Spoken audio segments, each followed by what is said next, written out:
Bismillahirrahmanirrahim. Assalamualaikum warahmatullahi wabarakatuh. Alhamdulillahilladzi ahyana ba'dama amatana wa ilaihin nusur. Asyhadu an la ilaha illallah wahdahu la syarikalah wa asyhadu anna Muhammadan abduhu wa rasuluhu la nabiyya ba'da.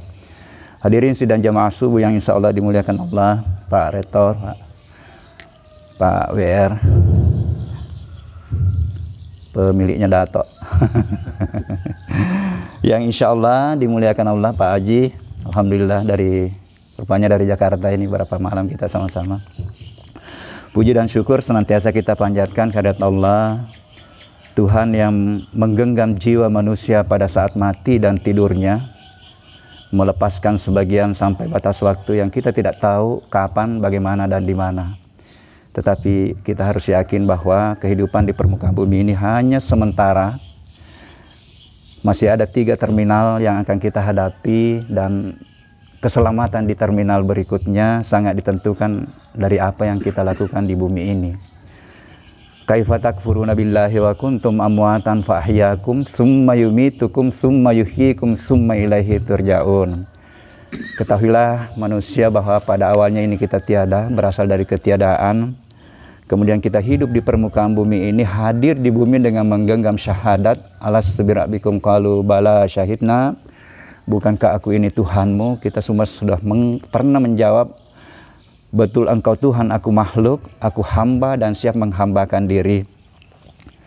Setelah itu kita dimatikan, masuk kepada satu alam namanya alam barzah, alam penantian, yang kita tidak tahu nanti kapan lamanya kita menunggu alam berikutnya, itu kebangkitan, alam kebangkitan, untuk menerima buku catatan amalan. Mungkin sudah sering kita dengar bahwa di sana nanti itu ada yang menerima dengan tangan kanan, dan saya kira jamaah kita di sini, jamaah Dato ini akan menerima dengan tangan kanan, ada yang menerima dengan tangan kiri. Nah, namun saya selalu ikuti pengajiannya Guru Tak Kiai Farijwadi. Dia katakan begini, buku catatan amal di alam barzah itu masih terbuka terus. Dia akan diisi oleh kerabat, diisi oleh anak-anak, diisi oleh amal jariah. Makanya diperbanyak sahabat, perbanyak teman, karena doanya itu diterima. Kiriman Fatihahnya diterima. Karena perlu ini, karena ada tom pandangan, kenapa mau dikirimkan Fatihah orang mati? Insya Allah sampai mengisi buku catatan amal. Hadirin sidang jamaah subuh yang insya Allah dimuliakan Allah, salawat dan taslim kita haturkan kepada Nabiullah Muhammad SAW, Nabi yang seluruh umat Islam sudah pernah bersyahadat. Sebagai tanda legitimasi keislaman, tidak Islam kalau tidak pernah mengucapkan syahadat. Tetapi ada yang membagi syahadat itu dalam 4 tingkatan. Syahadat aplikasi, jadi kita buktikan betul bahwa saya bersaksi akan menjadikan Rasulullah sebagai suri teladan. Kemudian ada terakhir itu syahadat tauhid, sudah mampu mentauhidkan betul Allah yang kita semua cita-citakan untuk menutup hidup kita. Nah, saya coba merenung setelah belajar Pak Rektor, karena saya proses pembelajaran ini, bahwa dakwah termasuk pendidikan, sasaran ujung-ujungnya adalah bagaimana mengantar kita untuk selalu mengoreksi keimanan, meningkatkan keimanan dan ketakwaan. Makanya tujuan pertama juga pendidikan kan itu, mengantar anak didik kita untuk beriman dan bertakwa.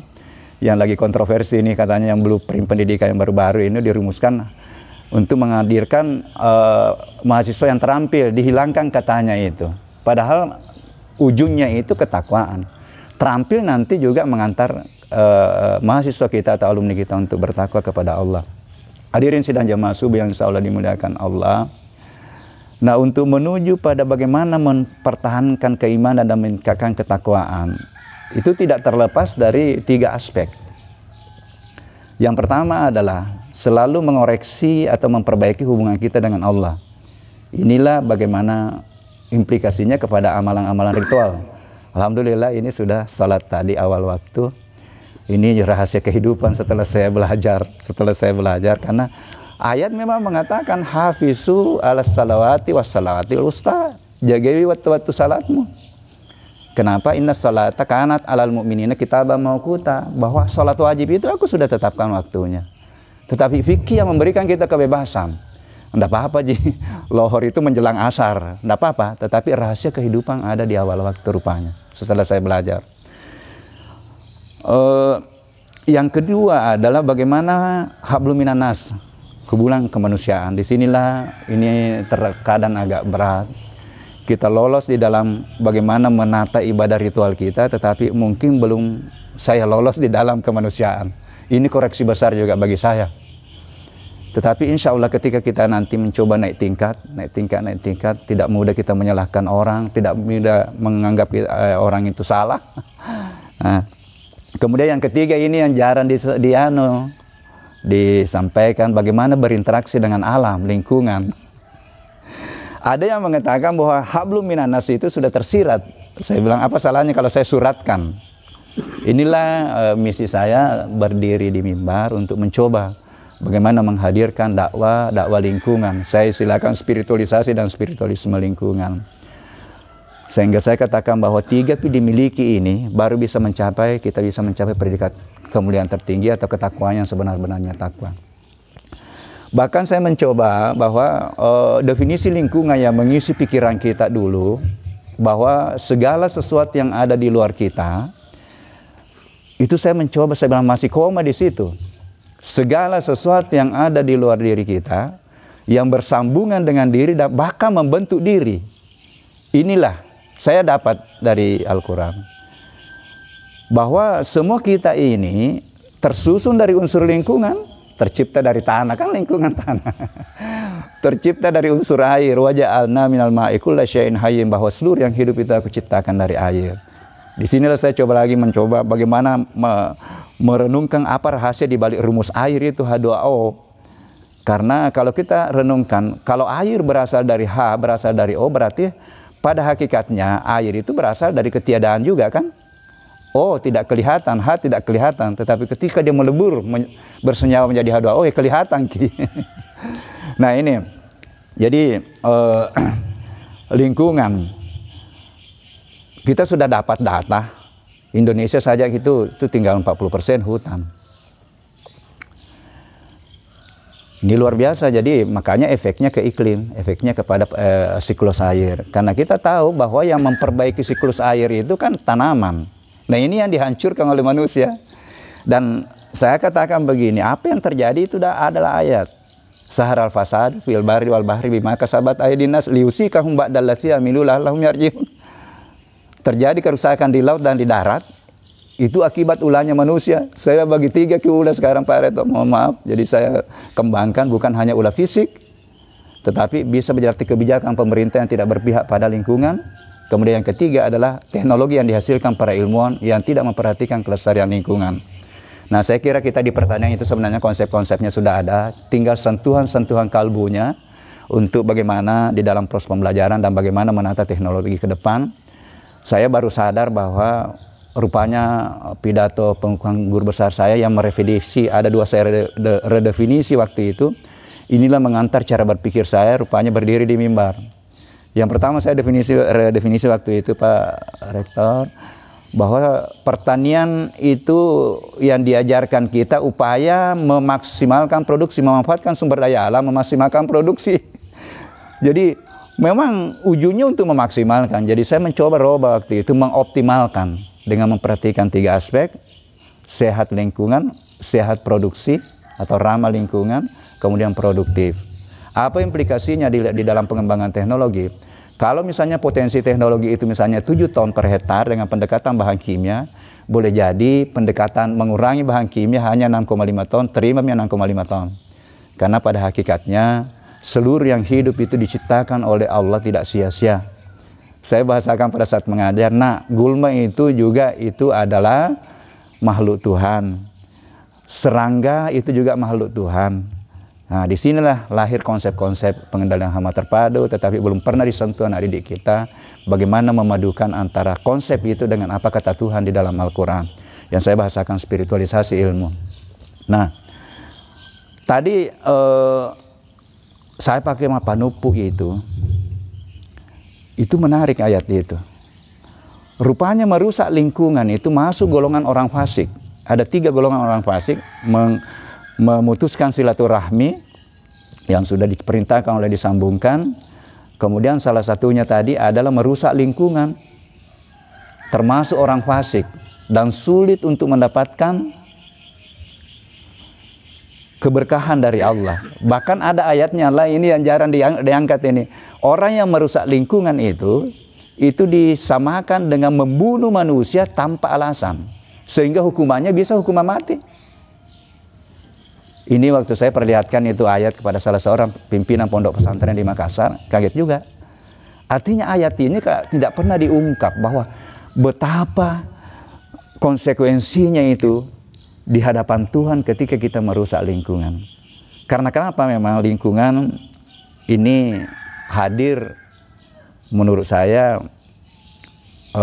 yang pertama adalah hadir untuk Allah memperkenalkan dirinya. Ini sudah bahasa-bahasa tasawuf, bahwa karena aku mau dikenal oleh hambaku, aku hadirkanlah makhluk. Nah, seluruh ciptaan itu kan makhluk, dirinya adalah Khalik.